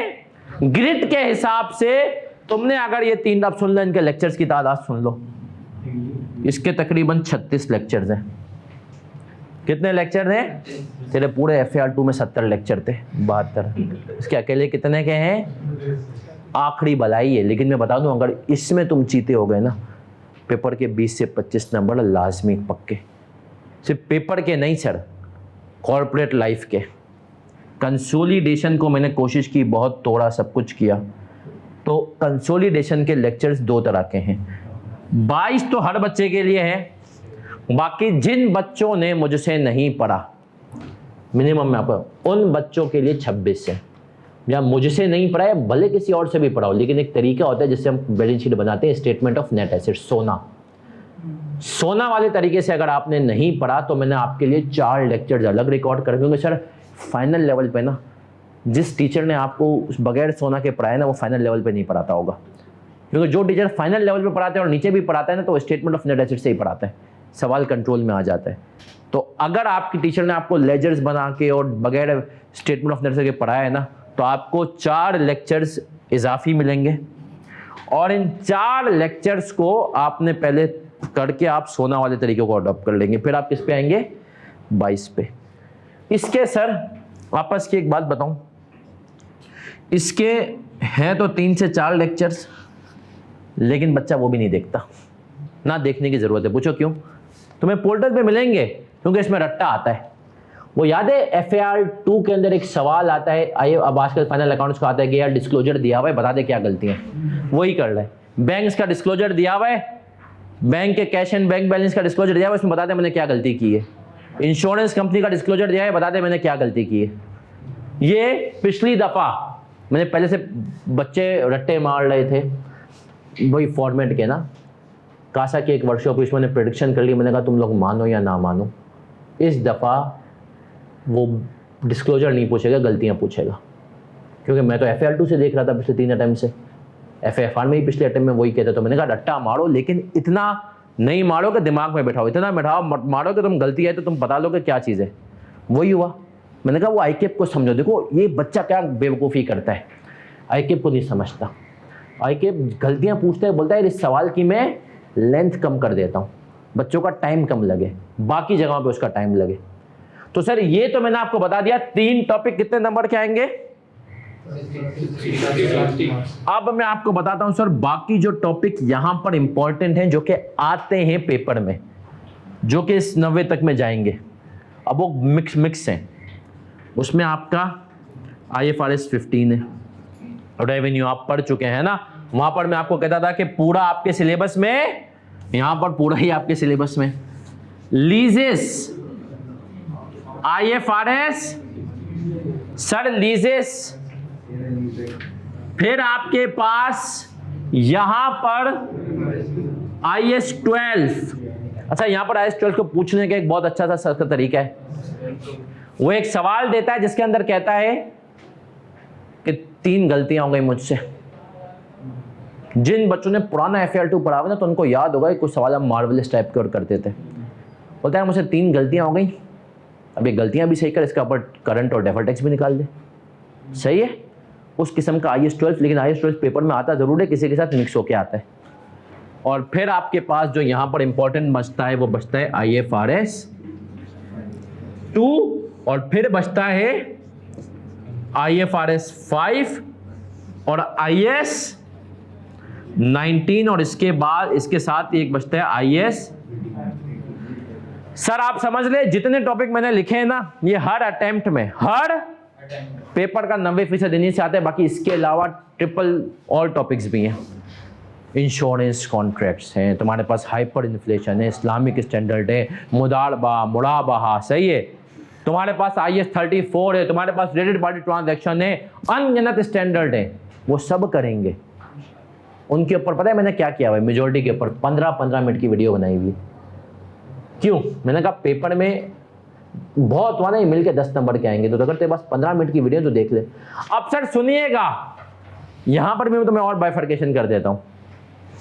देखो सबसे इंपॉर्टेंट ये 3 है, उसके बाद ये 3 है, उसके बाद ये 3 है, इसके बाद जो ये 4 है ना सर, ये 4 इसमें से इसके ऊपर बड़ा सवाल नहीं आ सकता, इसके ऊपर बड़ा सवाल, इसके ऊपर बड़ा सवाल नहीं आ सकता। 8 नंबर तक का सवाल आएगा, इसके ऊपर बड़ा सवाल आ सकता है, लेकिन उसकी फ्रीक्वेंसी है 4 अटेम्प्ट में 1 मरतबा, 5 अटेम्प्ट में 1 मरतबा, इस तरीके से इस पे आता है 18-20 नंबर का सवाल आता है।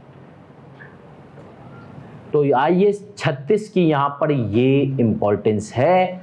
4-5 मैं आपको, बाकी तुमने जितने भी FAR 2 के स्टैंडर्ड पढ़े ना, मैं बाखुदा पहली क्लास में कह रहा हूँ सर देखो स्मार्ट स्टडी का तकाजा, हम कोर्स में सब सिलेबस कवर करेंगे, लेकिन तू जब पढ़ेगा ना तो तेरा दिमाग पहली क्लास से सीरियस हो, इसको वेट दिमाग में डाल लो कि कितने टॉपिक्स तुम्हें, ये 6 टॉपिक्स तो अच्छे से करने, ये 3 तो घोल के पी जाओ।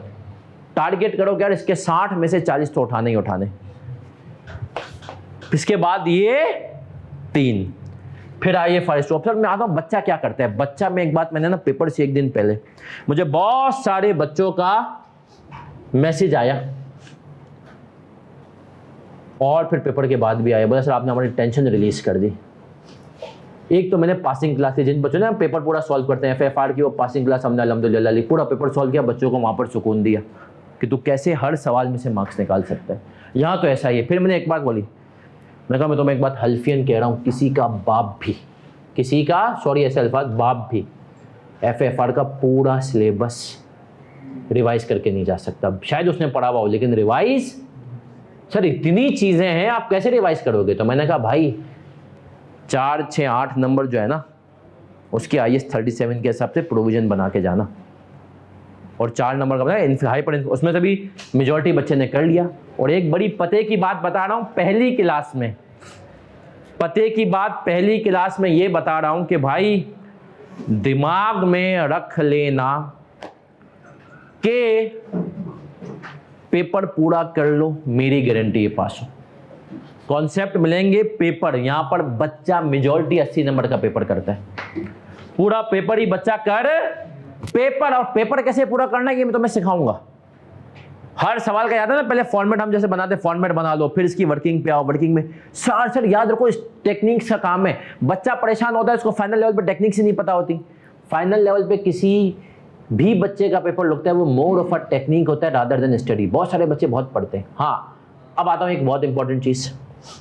इस वक्त पूरे पाकिस्तान में मैं वाहिद टीचर होऊंगा जो कि लाइव क्लासेस लेगा, वरना कोई भी टीचर लाइव क्लासेस, और शायद ये, और मैं देखें सच बात करता हूँ, ये आप लोगों का आखिरी बैच होगा जिसकी मैं लाइव क्लासेस लूँगा। और वो लाइव क्लासें आपकी वजह से नहीं, अपनी मजबूरी से लूँगा। अब वजह बताता हूँ क्यों। सर देखिए, मेरे अल्हम्दुलिल्लाह सबके HD लेक्चर्स रिकॉर्डेड हैं। 4 टॉपिक ऐसे जिनके मुझे लगता है कि मैं लेक्चर्स HD अभी रिकॉर्ड करवा सकता हूँ मजीद, और उसके अंदर और टेक्निक्स, बाकी सबको मैंने बिल्कुल चीता कर दिया। वो 4 टॉपिक हैं कंसोलिडेशन, वो उसके अंदर फिर हमारे पास आते हैं लीजेस, फिर IAS 12 है, और फिर IAS 36 है।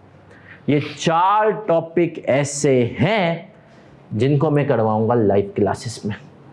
बाकी मैं भी आपको क्या दूंगा सर, वजह क्या, आप सुनिएगा। अगर मैं आपको पूरा करवाने जाऊंगा ना, नहीं हो पाएगा ना, आप कर पाएंगे। दूसरी बात, वही बात, अभी आपको नहीं पता, अभी आपको लगता है कि आपके पास टाइम बहुत है, लेकिन ऐसा नहीं है। अब सर देखिए, जब रिकॉर्डिंग होगी ना, और मैं आपको सच बता दूं, मैंने अभी वही, मैं पिछले बैच में ना, मैं लाइव क्लास ले रहा था, मैं देखता था यार 2 बच्चे आते, 2 बच्चे फिजिकल, 1 ऑनलाइन।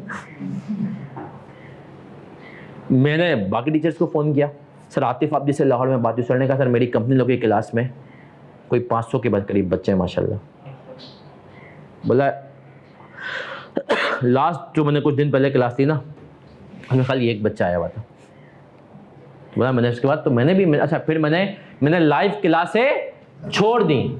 लाइव क्लासें मैंने लेना ग्रुप पे मैंने डाला कि भाई अब लाइव क्लासें होनी चाहिए, रिकॉर्डिंग 70% वोट्स आ गए, लाइव क्लास, और हम फिजिकल आएंगे।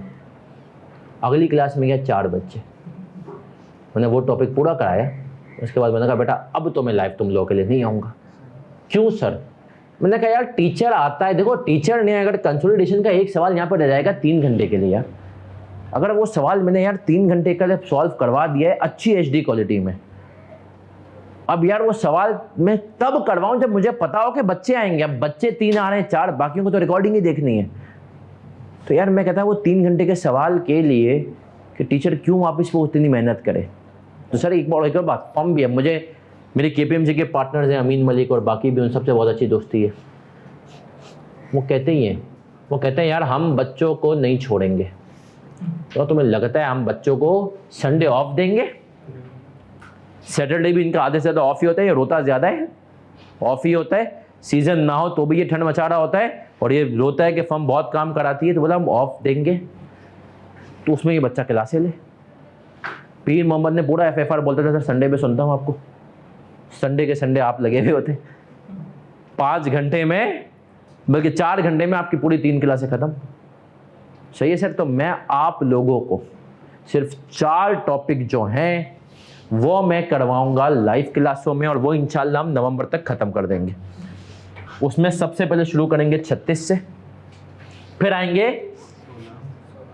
16 पे, फिर आएंगे कंसोलिडेशन पे, और उसके बाद IAS 12 पे। बाकी मैं आपको पूरा प्लानर दूंगा। कुछ बच्चे पोर्टल का एक्सेस ले चुके हुए होंगे, कुछ नहीं लेंगे, जो अभी लेंगे। तो सर आप सुनिएगा, पोर्टल पे सबसे पहले जब आप जाएंगे आपको जो लेक्चर्स नजर आएंगे उनमें सबसे पहले आपने शुरू करना है IFRS 2 से।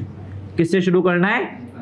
हम लाइव क्लासों में चला रहे होंगे IAS 36, लेकिन आपने IFRS 2 शुरू कर देना है। मैं आपको सीक्वेंस बता देता हूं ना कि पोर्टल पे कब कौन सा लेक्चर कवर करना है। तो आपको अगर मैं सीक्वेंस बताऊं तो आप सीक्वेंस नोट भी करते जाएं। लाइव की मैंने आपको सीक्वेंस बता दी। पोर्टल पे सबसे पहले आपने IFRS 2 को उठाना है, उसको खत्म, इंटरेस्टिंग टॉपिक है। दूसरे नंबर पे जो आप पोर्टल पे उठाएंगे वो उठाएंगे IFRS 5 को। दो छोटे छोटे एक साथ, तो मैं पहली दफा में बड़ा टॉपिक इसलिए नहीं दे रहा हूं कि तुम बोलोगे अभी तो खत्म ही नहीं हो रहा।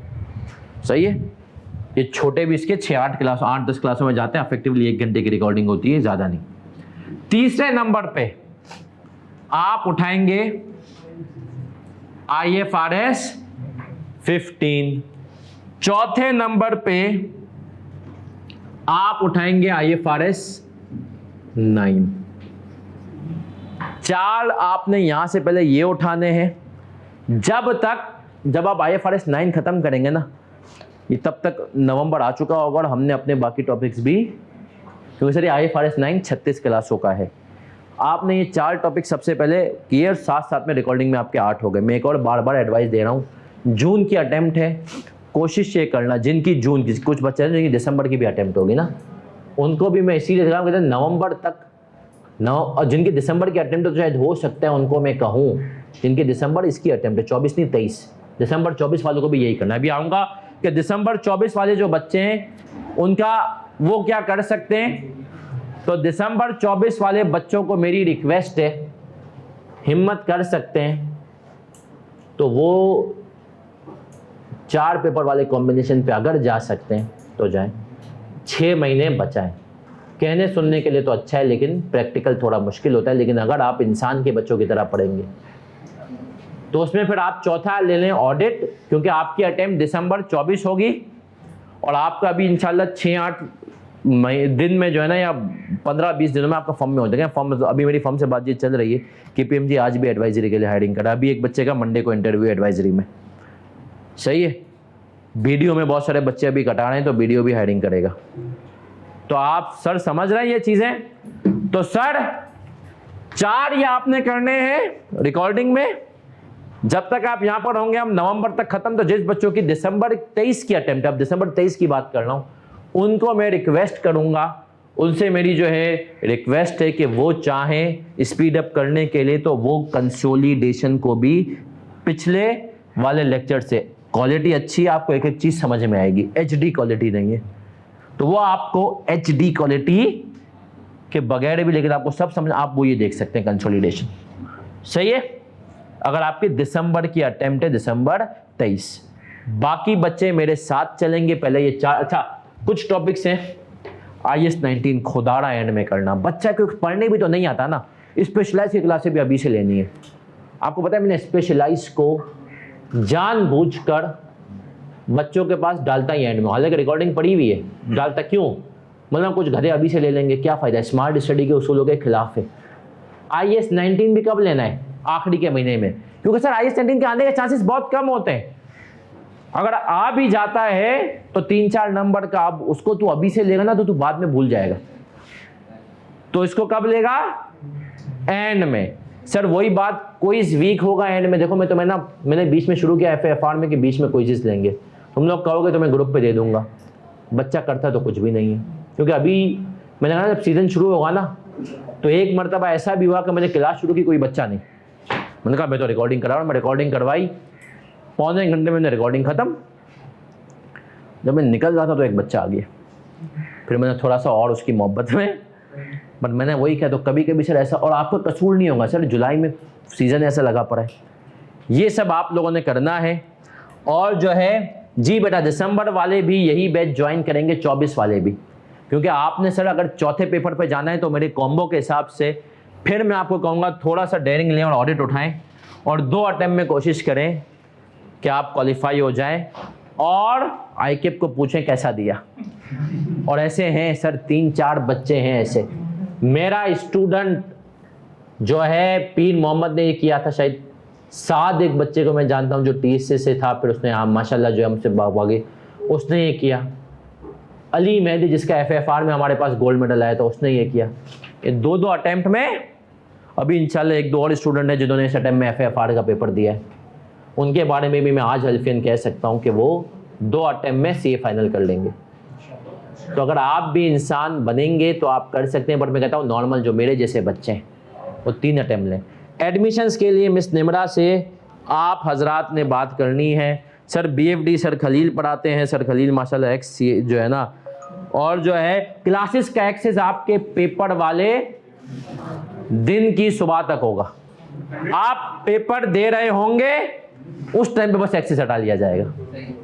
आपका जिस दिन पेपर होगा, चाहे दिसंबर अटेम्प्ट है, चाहे कभी कभी तो ये भूल जाते हैं, बच्चा खुद बोलता है सर मेरा अभी भी खुल रहा है, फिर हम उसका हटाते हैं, सही है। तो कभी कभी केनेस वाले पेपर के मैं निमरा का नंबर लिख देता हूं ताकि आप लोग जो बच्चे हैं उनसे डिटेल्स भी ले लें। सर पेपर वाले दिन तक आपको क्लास का एक्सेस मिलेगा, ये मेरी श्योरिटी है। और सर हर वीक में कितनी क्लासें होंगी? 2 दिन, हफ्ता और जुम्मा। जुम्मा हफ्ता, जुम्मा हफ्ते को यही टाइम होगा, जुम्मे को होगी क्लास हमारी। लेकिन आपको ये सीक्वेंस मैंने बता दिया है, पोर्टल पे मार्क लेक्चर है, मतलब IFRS 2 के लेक्चर 1 में लिखा हुआ आ रहा है कि क्या क्या चीजें इसके अंदर है, लेक्चर 2 में लिखा आ रहा है कि तो इसके अंदर क्या क्या कॉन्सेप्ट होगा। तो तुम मार्क लेक्चर है वहां से उठाओ। और इसके अंदर मैं आपको बता दूं IFRS 2 अगर तू इंसान के बच्चों की तरह करे तो 2 हफ्ते में खत्म करेगा, ये भी 2 वीक्स के अंदर खत्म हो जाएगा। इसके अंदर 4 हफ्ते लगेंगे, सही है। इसके अंदर कितने लगे, क्योंकि देखो इसके अंदर कोई 10 क्लासें होंगी, 10-11 इसके अंदर 10 क्लासें होंगी, इसके अंदर है कोई 20 से आसपास, लेकिन ये 4 हफ्ते में तुम कर लोगे। मतलब मैं तुम्हें ऐसा नहीं कि बताऊं वैसी रोज के, हाँ इसको खत्म करने में बच्चे की स्पीड के हिसाब से यूजुअली बच्चा 6 से 8 वीक तो ले ही लेता है। और मैं कहता हूं इसको सुकून से भी करना, क्योंकि सर जो तुमने FAR 2 में IFRS, अच्छा सर कुछ बच्चे ने अगर कोई किसी ने चीजें पढ़े हुए बहुत टाइम हो गया भूल गया, वो क्या बिल्कुल आपको बेसिक से नजर आएगा कि इसमें चीजें क्या है, बेसिक से हैं। अगली हमारी जो क्लास होगी वो शुरू होगी इंशाल्लाह जुम्मे को 7:30 बजे। आपका जो फर्म का बहुत सारों का पहला वीक होगा, किसी का दूसरा होगा, सही है, जुम्मे को किसी का तो 7:30 बजे होगी क्लास। और सर दिसंबर 24 वाले बाकी 3 सब्जेक्ट कब स्टार्ट करें? मेरी एडवाइस है अगर आपके पास 4 हैं तो आप अभी FFR और BFD शुरू कर दें, 6 महीने बाद ऑडिट उठाएंगे और आखिरी के 6 महीने में SPM उठाएंगे, जिनको जो 4 पेपर दे रहे हैं, ठीक है। लाइव क्लासेस में सर सबसे पहले इम्पेयरमेंट शुरू कराऊंगा, उसके बाद 16 होगा, उसके बाद कंसोलिडेशन होगा, सही है सर। तो हमने कहा कि ये हमारा लाइव क्लास, फिर IAS 12 सबसे एंड में होगा। जी कोई और सवाल? सर क्या टारगेट क्या बना के चलेंगे, हफ्ते में कम से कम कितनी क्लासेस लेनी चाहिए? अपनी एपेटाइट के ऊपर देखें। मैं सच बताऊं IFRS 9 जो है ना, उसकी अगर आपने ज़्यादा क्लास ली तो बदहज़मी हो जाएगी, क्योंकि IFRS 9 नेक रूह हैं आप लोग, है ना, सूदी मामलात चलते हैं उसमें, तो आपको जुए के मामलात भी आएंगे, हेजिंग के, तो आपको समझ में आने में टाइम लगेगा, है ना। तो IFRS टेक्निकल कॉन्सेप्ट है, आप समझ रहे हैं सर। तो IFRS 9 अच्छा इसीलिए IFRS 9 उस बच्चे को आसान होता है जो BFD साथ पढ़ रहा होता है, क्योंकि सर हेजिंग होती क्या है ना, वो BFD में पढ़ते हो, उसकी अकाउंटिंग कहाँ पढ़ते हो, यहाँ पर, सही है सर। तो बेसिकली एक हफ्ते में कोशिश ये करें कम से कम आप 5 क्लासें तो ले रहे हो। अच्छा एक और इंपॉर्टेंट बात, तुम लोगों के जो ये बैच होगा, ये बात आगे भी मैं क्लासों में कहूँगा, लेकिन सर आप लोगों ने, आपका गोल्डन पीरियड होगा अक्टूबर नवंबर दिसंबर। जिस बच्चे ने सर ये पीरियड वेस्ट किया ना, वो फिर एंड में मैसेज आ रहा था सर मुझे, सर 2 दिन बचे पेपर में, मुझे बताएं IFRS ये 2 और IFRS 5 में से कोई एक करने का टाइम है, बताएं किसका कौन सा करूं। मैं कहता हूं दोनों छोड़ दे, सही है। मैं फिर बच्चा पूछता है, मैं कहता अच्छा बेटा इसका ये लेक्चर देख लो, उसका लेक्चर, वही बात नहीं क्यों होता है बच्चे के साथ, अभी टाइम ज़ाया करोगे तुम। अक्टूबर नवंबर दिसंबर, सही है सर। अभी आपके पास शायद होगा 1 महीना जिसमें आप जून में खींच सकते हो, खींच लो। और इस 1 महीने के बाद जो आप खींचोगे, सही मानो में आपको खींचने का टाइम कब मिलेगा, हाँ सीजन में कोशिश करना तू 5 ना भी ले सके ना, कम से कम हफ्ते में 3 क्लासें तो जरूर ले ले। सीजन के अंदर आपकी थोड़ी वाट ले, कोशिश ये करो कि तुम्हारा अगले दिसंबर जनवरी, तुम्हारी जून 24 भी अगर अटेम्प्ट है, इनफैक्ट दिसंबर 24 भी है, अगले जनवरी फरवरी तक तुम्हारे FAFR खत्म हो चुका हो। तुम सुकून से हो कि यार FAFR मैंने आखिरी महीने की कुछ चीजें थे, स्पेशलाइज IS-19 इनको छोड़ देना, कुछ ऑडियोज हैं, कुछ 15-15 मिनट, उनको अलावा तुम्हारा मेन टॉपिक्स खत्म हो गए हो। फिर क्विकली समराइज कर रहा हूँ, FAFR पास करने के लिए 3 टॉपिक कर लो, 50 नंबर आएंगे। उसके बाद ये 3 टॉपिक कर लो, तुम पेपर के 75-80 नंबर के आसपास हो गए, पहुंच गए, पक्का पहुंच गए। 6 टॉपिक, फुजूल में लोग कहते हैं कि यार इतना बड़ा सिलेबस है, सिलेबस बड़ा है, 6 टॉपिक पेपर इन। फिर आगे आए, ये तुम्हें अगले 15-20 नंबर और दिलाएंगे। मेंटली रेडी लेना, मेंटली रेडी रहना कि सर ये मुश्किल पेपर जरूर है, लेकिन जिसने सही से एक दफ़ा क्लासें ले ली ना और क्विज वीक दे दिया, वो यूं निकालता है वो पेपर। सर अली मेहदी जिसका गोल्ड मेडल आया था, मेरी FAFR की पहली अटेम्प्ट थी उसको पढ़ाने की। अब सर ये कभी नहीं हुआ कि कोई टीचर FAFR पहली दफ़ा पढ़ा रहा और उसको उसी के स्टूडेंट का गोल्ड मेडल आ जाए। मैंने कहा अली तूने क्या किया? उसने कहा सर आपकी सारी क्लासें ली, आपका क्विज वीक दिया, एक आपका मॉक दिया और 2 लाहौर के कॉलेजेस के मॉक और दिए। मतलब हमने सर 3 मॉक दे देना, उसके बाद मुझे यकीन था कि मेरा ये पेपर तो नहीं रुकता, मेरा ये पेपर तो, मैंने सर मुझे जब ये यकीन हो गया ना कि मेरा पेपर तो नहीं रुकता, उसने कहा सर बेस्ट हो गया फिर माशाल्लाह। और उसके बाद अली मेहदी जो है उसने गोल्ड मेडल मार लिया। इसी तरह अब जिसका FAR2 में लास्ट रन में गोल्ड मेडल आया था, उस बच्ची ने भी कहा सर मैंने क्विज वीक आपका दे दिया ना, ये बच्चे इसको हल्का लेते हैं। उसके बाद मुझे ये भी यकीन आ गया पेपर नहीं रुकता, उसका भी गोल्ड मेडल FAR2 में। तो सर याद रखें ये क्विज वीक और ये सारी चीज़ें बहुत इंपॉर्टेंट होती हैं। अपने पासिंग मार्क्स अप्रोच तो आपको पता ही है, सही है सर। सैटरडे को, अच्छा बुक मेरी अपनी है, अच्छा बुक के बारे में भी सुन लें सर। बुक एक तो आपको KNS से मिल जाएगी। अगर कोई बच्चा ये चाहे कि नहीं सर मैं बुक अपनी खुद प्रिंट कराऊंगा या मुझे सॉफ्ट कॉपी की ज़रूरत ही नहीं है और हार्ड कॉपी की ज़रूरत नहीं है, तो आप सॉफ्ट कॉपी भी ले सकते हैं, निमरा आपको सॉफ्ट कॉपी दे देंगे। बहुत सारे आउटसाइड कराची के जो बच्चे होते हैं वो कहते हैं सर बुक की ज़रूरत ही नहीं है, तो आप सॉफ्ट कॉपी ले लें, सॉफ्ट कॉपी निमरा आपको दे देगी। बहुत सारे बच्चे होते हैं जो कि मैं कहता हूँ, अक्सर कहता हूँ कि गलत है और हराम में वो फम से भी प्रिंट निकालते हैं। सच बता दूँ ये सही नहीं है। बहुत सारे बच्चे, सही है सर, फम कब काम आएगी बेटा, फम जितना काम आ रहे तो पता चलेगा, सही है। कोई इसमें टॉपिक वाइज होते हैं।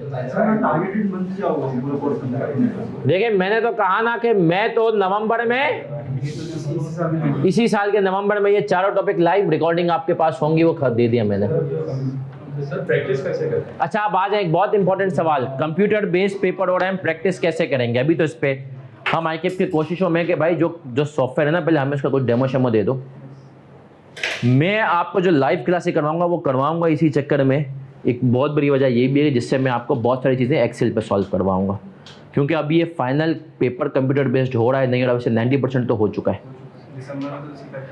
तो सर अगर ICAP के सॉफ्टवेयर का एक्सेस में हम सॉफ्टवेयर पे कराएंगे, नहीं तो हमें पता है वो एक्सेल जैसा ही होता है, तो हम एक्सेल पे आपको सवाल कराएंगे, एक्सेल पे सिखाएंगे कि कैसे पासिंग मार्क्स निकालें। और एक बात याद रखो, कंप्यूटर बेस्ड पेपर है तो सर उसके केस में भी तुम्हारे लिए आसानी है। क्यों सर?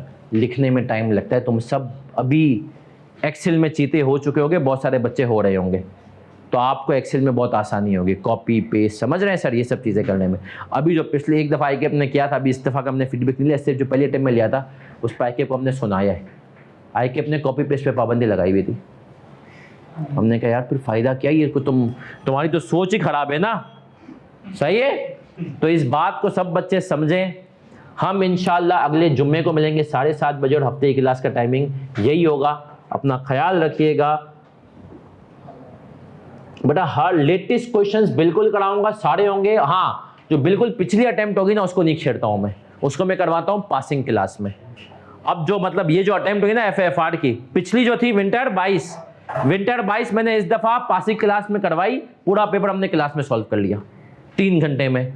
अब जो है आपका समर 23 थी, ये आपको नवंबर की जो मेरी पासिंग क्लास आएगी ना नवंबर में, दिसंबर 23 के बच्चों के लिए उसमें मिल जाएगा, तो बिल्कुल बाकी उससे पहले वाले सारे पोर्टल पे। सर एंड तक सपोर्ट जैसे होती है वैसे ही रहती है माशाल्लाह, सही है। एक इस दफ़ा मैंने अपना TA भी रखा है CA फाइनल में, जिसका एक पेपर बाकी है कंपनी लो, तो वो भी आपको देगा, लेकिन जो एंड पे जो ऑडियोज वॉडियो सारी चीज़ें वैसे ही मिलेंगी जैसे कि FAR 2 में मिलती थी एंड तक। फाइनल लेवल पे बच्चों का एक बहुत बड़ा इशू होता है कि सर सबसे ज़्यादा हमें टीचर की ज़रूरत यहाँ पे पड़ती है, और यहाँ पर अगर टीचर गायब हो जाए तो क्या फ़ायदा। तो कोशिश पूरी होती है कि सपोर्ट मिले। सही है सर। 6 मंथ रिस्ट्रिक्शन का क्या सीन है इंडक्शन का, इसके ऊपर मैं करता हूँ बाद में बात। आप ये समझें कि sir 6 month restriction near future में तो मुश्किल हटे, जब टर्म चेंज होगी अगला प्रेसिडेंट आएगा तो चेंज हो जाएगा, रिस्ट्रिक्शन हट जाएगी। कोई और सवाल? चलें सर। सिलेबस बेटा मैंने कहा ना नवंबर तक मैं एंड करा दूंगा, बाकी आपको भी एडवाइस है जनवरी फरवरी तक कर दें अपना रिकॉर्डिंग मिला के। चलें, अपना ख्याल रखिएगा, क्लासों में आपसे मिलते हैं। अल्लाह हाफिज।